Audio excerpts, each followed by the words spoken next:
സിപിഎമ്മിന്റെ കണ്ണൂർ ജില്ലാ secretary K രാഗേഷിനെ നിശ്ചയിച്ചിരിക്കുന്നു. സിപിഎം അതായത് മുഖ്യമന്ത്രിയുടെ പൊളിറ്റിക്കൽ സെക്രട്ടറി സ്ഥാനത്ത് നിന്ന് കെ രാഗേഷ് കണ്ണൂരിലേക്ക് മടങ്ങിപ്പോവുകയാണ്. കണ്ണൂർ ജില്ലയുടെ സെക്രട്ടറിയായി, കണ്ണൂർ ജില്ലാ സെക്രട്ടറി എന്ന് പറയുന്നത് സിപിഎമ്മിലെ വലിയൊരു പദവിയാണ്. ആ പദവിയിലേക്ക് കെ രാഗേഷ് എത്തുന്നു എന്നുള്ളതാണ്. താരതമ്യേന ചെറുപ്പക്കാരനായ ഒരാൾ കണ്ണൂർ ജില്ലാ സെക്രട്ടറി പദവിയിലേക്ക്, പാർട്ടിയുടെ ഏറ്റവും പ്രധാനപ്പെട്ട ഘടകങ്ങളിൽ ഒന്ന്, ഏറ്റവും പ്രധാനപ്പെട്ട ഘടകം, സംസ്ഥാനത്തെ ഭരണം നിയന്ത്രിക്കുന്നത്, സാധാരണ നിലയിൽ പതിവായി പാർട്ടിയെ നിയന്ത്രിക്കുന്നത് കണ്ണൂർ ഘടകമാണ്. അവിടെ ഇതാ കണ്ണൂർ ജില്ലാ സെക്രട്ടറി കെ രാഗേഷിനെ നിശ്ചയിച്ചിരിക്കുന്നു. മുൻ രാജ്യസഭാംഗമാണ്. SFIയിലൂടെ രാഷ്ട്രീയത്തിൽ വന്ന് SFIയുടെ വിവിധ പദവികൾ വഹിച്ചു. ദേശീയ തലത്തിൽ പദവികൾ ദേശീയ പ്രസിഡന്റായിരുന്നു. കണ്ണൂരിൽ നിന്ന് രാജ്യസഭാംഗമായിരുന്നു. കണ്ണൂരിൽ നിന്ന് ലോക്സഭയിലേക്ക് മത്സരിച്ച് പരാജയപ്പെട്ട ആളാണ് കെ രാഗേഷ്. കുറച്ചു നാളായി മുഖ്യമന്ത്രിയുടെ പൊളിറ്റിക്കൽ സെക്രട്ടറി ആയിട്ട് പ്രവർത്തിച്ചു വരികയായിരുന്നു. ഇപ്പോൾ ഫെലിക്സ് കെ രാഗേഷ് ജില്ലാ സെക്രട്ടറി ആകുന്നു. ഈ ചർച്ചകളുടെ ആകത്തുക എങ്ങനെയാണ്? ഈ ജില്ലാ കമ്മിറ്റി യോഗത്തിന് തൊട്ടു മുമ്പ് മുഖ്യമന്ത്രിയുടെ അധ്യക്ഷതയിൽ സംസ്ഥാന സമിതി അംഗങ്ങൾ അടക്കമുള്ളവർ യോഗം ചേർന്നിരുന്നു. ആ യോഗത്തിൽ മുഖ്യമന്ത്രിയുടെ അഭിപ്രായം കൂടി കണക്കിലെടുത്താണ് ഇങ്ങനെ ഒരു തീരുമാനത്തിലേക്ക് എത്തിയിട്ടുള്ളതെന്നാണ് ഏറ്റവും പ്രധാനപ്പെട്ട കാര്യം. കെ രാഗേഷ് നമുക്കറിയാം, അദ്ദേഹം മുഖ്യമന്ത്രിയുടെ പ്രൈവറ്റ് സെക്രട്ടറിയാണ്. നേരത്തെ രാജ്യസഭാ അംഗമായിരുന്നു. അതിനു മുമ്പ് ലോക്സഭയിലേക്ക് കണ്ണൂർ ലോക്സഭാ മണ്ഡലത്തിൽ നിന്ന് മത്സരിച്ചു. പക്ഷേ അദ്ദേഹത്തിന് വിജയിക്കാൻ കഴിഞ്ഞില്ല. പിന്നീടാണ് രാജ്യസഭയിലേക്ക് അദ്ദേഹം എത്തുന്നത്. കെ രാഗേഷ് സിപിഎമ്മിന്റെ കണ്ണൂർ ജില്ലാ സെക്രട്ടറി ആകുമ്പോൾ തീർച്ചയായും ഏറ്റവും പ്രധാനപ്പെട്ട കാര്യം ഒരു തലമുറ മാറ്റം തന്നെ സംഭവിക്കുകയാണ് എന്നതാണ്. അതായത് ഒരു യുവ നിരയിലേക്ക്, അല്ലെങ്കിൽ ഒരു യുവാവായ ഒരാൾ സിപിഎമ്മിന്റെ കണ്ണൂർ ജില്ല പോലെ സിപിഎമ്മിന്റെ രാജ്യത്തെ ഏറ്റവും ശക്തമായ ഒരു ഘടകത്തെ നയിക്കാൻ കെ രാഗേഷിനെ പോലെ ഒരാൾ എത്തുന്നു എന്നതാണ് ഏറ്റവും പ്രധാനപ്പെട്ട കാര്യം. സംസ്ഥാന സമിതി അംഗമാണ് കെ രാഗേഷ്. നേരത്തെ ഡിവൈഎഫ്ഐയുടെ ദേശീയ തലത്തിൽ, അഖിലേന്ത്യാ തലത്തിലടക്കം പ്രവർത്തിച്ച ഒരു വ്യക്തി കൂടിയാണ്. ഏതായാലും കെ രാഗേഷ് പുതിയ സിപിഎമ്മിന്റെ കണ്ണൂർ ജില്ലാ സെക്രട്ടറിയായി തെരഞ്ഞെടുക്കപ്പെട്ടിരിക്കുന്നു എന്നതാണ് ഏറ്റവും പ്രധാനപ്പെട്ട കാര്യം. മറ്റു ചില പേരുകൾ കൂടി പരിഗണിക്കപ്പെടുന്നുണ്ടല്ലോ. സീനിയോറിറ്റി അടക്കം പരിഗണിക്കപ്പെടുന്നുണ്ടായിരുന്നു. ഇപ്പോൾ പ്രകാശിന്റെ പേരുൾപ്പെടെ സജീവമായി രംഗത്തുണ്ടായിരുന്നു. കെ രാഗേഷിലേക്ക് എത്തിയത് എങ്ങനെയാണ് എന്ന് നേതാക്കളുമായി സംസാരിക്കുമ്പോൾ സൂചനകൾ ലഭിക്കുന്നുണ്ടോ?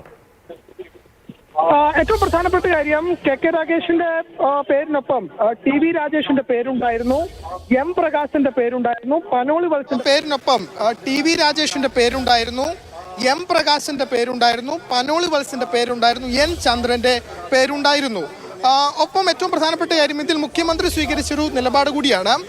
ഇപ്പോൾ കെ രാഗേഷ് തിരുവനന്തപുരം കേന്ദ്രീകരിച്ച്, മുഖ്യമന്ത്രി പ്രൈവറ്റ് സെക്രട്ടറി ആയതുകൊണ്ട് തന്നെ തിരുവനന്തപുരം കേന്ദ്രീകരിച്ചാണ് കെ രാഗേഷ് ഇപ്പോൾ പ്രവർത്തിക്കുന്നത്. കെ രാഗേഷിനെ തന്നെ കണ്ണൂർ ജില്ലയുടെ ജില്ലാ സെക്രട്ടറിയായി നിയമിക്കാൻ ഒരു തീരുമാനത്തിലേക്ക് മുഖ്യമന്ത്രിയുടെ അഭിപ്രായമാണ് അതിൽ ഏറ്റവും നിർണായകമായത് എന്നതാണ് ഏറ്റവും പ്രധാനപ്പെട്ട കാര്യം. രാവിലെ മുഖ്യമന്ത്രി നേരിട്ട് ഇവിടെ എത്തി. ഈ കമ്മിറ്റി യോഗത്തിന് മുമ്പ് സംസ്ഥാന സമിതി അംഗങ്ങളുടെ നേതൃത്വത്തിൽ ചേർന്ന യോഗത്തിൽ അദ്ദേഹത്തിന്റെ പേര് നിർദ്ദേശിച്ചു എന്നാണ് നമുക്കിപ്പോൾ മനസ്സിലാക്കാൻ കഴിയുന്നത്.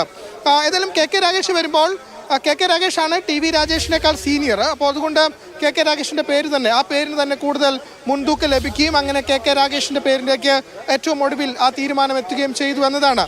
പ്രകാശൻ അടക്കമുള്ളവരുടെ പേരുകൾ എത്തിയിരുന്നു. പ്രകാശൻ കഴിഞ്ഞ സമ്മേളനത്തിലാണ് സംസ്ഥാന സമിതിയിലേക്ക് തിരഞ്ഞെടുക്കപ്പെട്ടത്. അങ്ങനെ സംസ്ഥാന സമിതിയിലേക്ക് പ്രകാശൻ മാഷിന്റെ പേര് വന്നപ്പോൾ തന്നെ ഒരുപക്ഷെ അത് കണ്ണൂരിലെ ജില്ലാ സെക്രട്ടറിയായി പ്രകാശൻ മാഷ് എത്തുമോ എന്നൊരു സംശയം ഉണ്ടായിരുന്നു. അങ്ങനെ ചില അഭ്യൂഹങ്ങളും ഉണ്ടായിരുന്നു. പക്ഷെ ആ പേരിലേക്ക് പോയില്ല. പിന്നീട് മുഖ്യമന്ത്രിക്ക് കൂടി താല്പര്യമുള്ള ഒരാളെന്ന നിലയിൽ പനോളി വത്സന്റെ പേര് ഉയർന്നു വന്നു. പക്ഷെ ആ പേരിലേക്കും പോയില്ല. ചന്ദ്രന്റെ പേരിലേക്കും പോയില്ല. ഏതായാലും ഒരു യുവ നേതൃത്വം കണ്ണൂരിലേക്ക് എത്തുന്നു എന്നതാണ് നമുക്കറിയാം. നേരത്തെ ജയരാജനായിരുന്നു.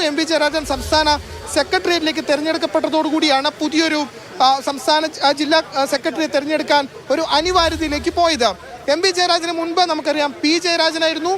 ജയരാജന് മുമ്പ് ശശിയായിരുന്നു. അതിനു മുമ്പ് ഗോവിന്ദ മാഷായിരുന്നു. അങ്ങനെ നമുക്കറിയാം കണ്ണൂർ ജില്ലാ നേതൃത്വത്തിലേക്ക് വരുന്ന ആരാണോ അവരൊക്കെ സംഘടനാ സംസ്ഥാന തലത്തിലോ അല്ലെങ്കിൽ സർക്കാരിന്റെ നിലയിലേക്കോ എത്തിയിട്ടുള്ള ചരിത്രമാണുള്ളത്. മുഖ്യമന്ത്രി പിണറായി വിജയനായാലും കോടിയേരി ബാലകൃഷ്ണനായാലും ഗോവിന്ദനായാലും ഇപ്പോൾ ഏറ്റവും ഒടുവിൽ ഇപ്പോൾ ജയരാജനാണെങ്കിലും അതിൽ ജയരാജൻ മാത്രമാണ് ഈ വലിയൊരു നിലയിലേക്ക് ഉയരാൻ കഴിയാതെ പോയത്. ഏതായാലും ഇപ്പോൾ CPM-നെ സംബന്ധിച്ചിടത്തോളം അതൊരു പുതിയ തലമുറയിലേക്ക്, ഒരു തലമുറ മാറ്റത്തിലേക്ക് കണ്ണൂരിലെ ജില്ലാ നേതൃത്വം കൗതുകത്തോടു കൂടി കേൾക്കുന്ന ഒരു വാർത്തയാണ്. കെ രാഗേഷ് ചെറുപ്പക്കാരനായ, വലിയ പ്രായമില്ല, താരതമ്യേന രാഷ്ട്രീയത്തിൽ ചെറുപ്പക്കാർ എന്ന് പറയാൻ കഴിയുന്ന പ്രായത്തിൽ നിൽക്കുന്നയാൾ CPM-ന്റെ കണ്ണൂർ ജില്ലാ സെക്രട്ടറി ആകുന്നു എന്നത് ചെറിയ കാര്യമല്ല, ഒരു തലമുറ മാറ്റം ഉണ്ടാകും. അതിലൊരു കാര്യം കൂടി, ഇപ്പോൾ 2019 അന്ന് മുഖ്യമന്ത്രിയുടെ പ്രൈവറ്റ് സെക്രട്ടറി ആയിരുന്ന MV ജയരാജൻ അതെ അദ്ദേഹം കണ്ണൂർ ജില്ലാ സെക്രട്ടറി ആയി പോകുന്നു. അന്ന് 2019 P ജയരാജനെ കണ്ണൂർ ജില്ലാ സെക്രട്ടറി എന്ന P ജയരാജനെ വടകരയിലേക്ക് മത്സരിക്കാൻ നിയോഗിക്കുന്നു.